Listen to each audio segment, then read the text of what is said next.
नमस्कार दोस्तों, फिर से एक बार मैं नरेश महानंद आपका लाइव शो में स्वागत करता हूं। दोस्तों, आज जो विषय हम बात करने वाले हैं वो विषय है कि हिंदुओं का ही सिर्फ है मोदी। नरेंद्र मोदी जो प्रधानमंत्री हैं वो हमारे भारत देश का प्रधानमंत्री नहीं है, वो सिर्फ हिंदुओं का ही प्रधानमंत्री है।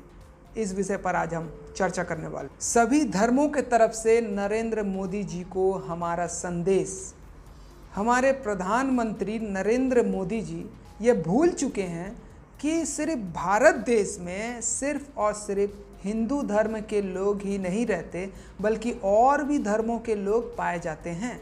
और हम सभी लोग जो आपको वोट दिए हैं, हम भी इसी देश में रहते हैं। और वो कौन कौन है? हम जैसे कि हम मुस्लिम हैं, हम ईसाई हैं, हम दलित हैं, है ना, हम सिख हैं, हम बुद्धिज़्म हैं, और भी हम बहुत सारे धर्म के लोग हैं जो हम क्या है, हम आपको वोट दिए हैं और भारत देश में रहते हैं, यहीं पे ही रहते हैं। शायद आप हमको भूल गए हैं। और भारत सारे धर्मों से मिल करके बना है, ना कि किसी एक धर्म से। इसीलिए तो भारत को धर्मनिरपेक्ष राज्य कहा गया है।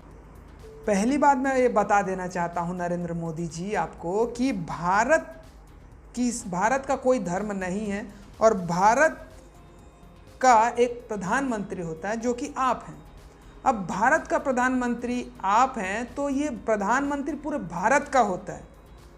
ऑल रिलीजन यानी कि जितने भी उसमें धर्म हैं, ये सारे जितने भी हैं, हिंदू मुस्लिम सिख ईसाई, हिंदुज़म है, और भी बहुत सारे लोग हैं, बुद्धिज़्म है, इन सब के आप प्रधानमंत्री हैं।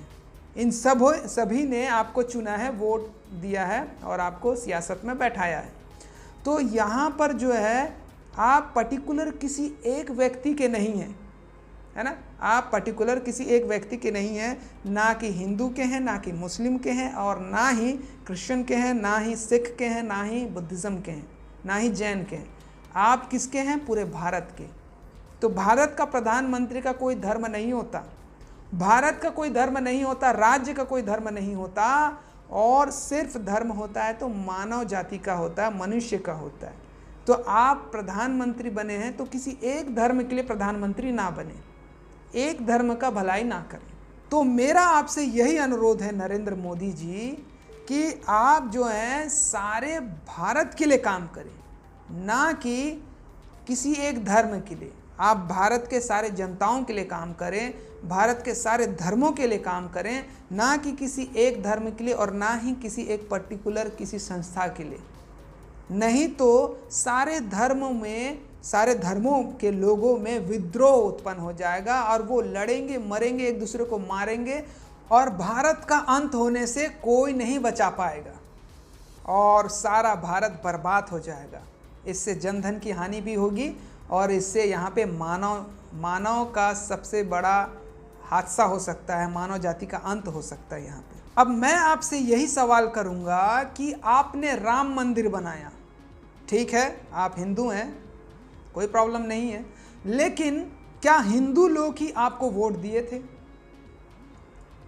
आप राम मंदिर बनाए क्योंकि हिंदू लोग वोट दिए थे, लेकिन यहाँ पर क्रिश्चियनों ने भी आपको वोट दिया था, आपको यहाँ पर मुस्लिमों ने भी वोट दिया था, आपको सिखों ने भी वोट दिया था, आपको बुद्धिज़्म वाले भी वोट दिए थे, दलित भी वोट दिए थे।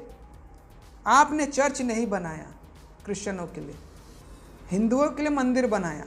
आपने मुस्लिम के लिए मस्जिद नहीं बनाया, हिंदुओं के लिए मंदिर बनाया।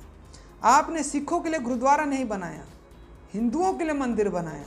आपने दलित के लिए कुछ भी नहीं किया, और ना ही बुद्धिज़्म के लिए मठ बनाया, सिर्फ हिंदुओं के लिए आपने मंदिर बनाया और लाखों रुपया खर्च किए। और ये पैसे जो हैं सिर्फ हिंदुओं का नहीं, और ना ही प्रधानमंत्री का, बल्कि ये सारे पूरे भारत का है।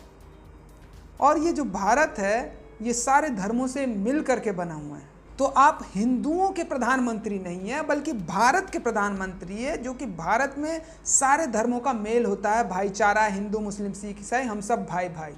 तो ये पूरे भारत के जनता के लिए आप करें और सोचें। हम यहाँ पे आपको ये नहीं बोल रहे हैं कि आप हमको चर्च बना के दो, मस्जिद बना के दो, गुरुद्वारा बना करके दो।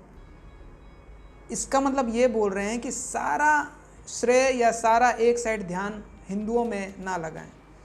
हम सब यहाँ मेल मिलाप से रहते हैं, भाईचारे आपस में रहते हैं। तो संविधान के ऊपर ध्यान दें। संविधान को लोग अपमानित कर रहे हैं, तिरस्कार कर रहे हैं और कानून को अपने हाथों में ले रहे हैं और आपका नाम फंसा रहे हैं और हिंदू को बर्बाद कर रहे हैं, हिंदू को बदनाम कर रहे हैं। काम वो कानून को अपने हाथ में लेते हैं, मारपीट, लड़ाई झगड़ा, आतंकी, देशद्रोही और हर एक प्रकार से जैसे मतलब इस प्रकार से हरकत करते हैं, लड़ाई झगड़ा और मारपीट, एक क्रिमिनल के जैसे। और उसके बाद नाम किसका लेते हैं? हम तो बीजेपी के हैं, हम तो हिंदू के हैं, हम हिंदू हैं। तो इस प्रकार से नरेंद्र मोदी का बेइज्जती होता है, हिंदुत्व का बेइज्जती हो रहा है। और इस प्रकार से जैसे कि अभी हमने एक लास्ट वाला वाक्य सुना था कि हिंदू राष्ट्र घोषित कर दीजिए, हिंदू राष्ट्र घोषित। तो ये यहाँ किसकी बेइज्जती हुई? प्रधानमंत्री नरेंद्र मोदी जी की बेइज्जती हुई, हिंदुत्व की बेइज्जती हुई। यहाँ भाईचारा में रहकर, धर्मनिरपेक्ष राज्य में रह करके संविधान का पालन करना है, कानून का पालन करना है।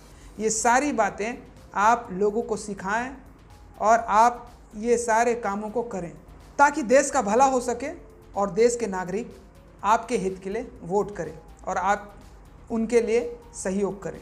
इस प्रकार से सारे धर्मों की रक्षा करना आपके ऊपर जिम्मेवारी है, क्योंकि भारत के राजा तो आप हैं, है ना। तो सारे कामों को आप संभाल सकते हैं, अन्यथा भारत को नाश होने से कोई नहीं बचा सकता।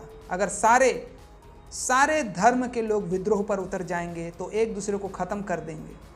और यहाँ पर सबसे कम सिर्फ और सिर्फ हिंदू है, मुस्लिम की अधिक संख्या है, ईसाइयों की अधिक संख्या है, दलित की अधिक संख्या है और सिखों की अधिक संख्या है।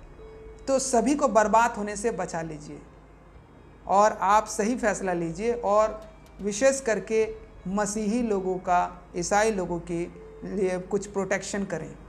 तो दोस्तों, ये संदेश जो है नरेंद्र मोदी जी के पास पहुंचाना है और हम यहाँ पे वीडियो को ख़त्म करते हैं और नए नए वीडियो के साथ इसी प्रकार से हम आपके पास आते रहेंगे। तब तक के लिए हम आपसे अलविदा लेना चाहेंगे। परमेश्वर आप सभी को आशीष दे। नमस्कार, गुड बाय।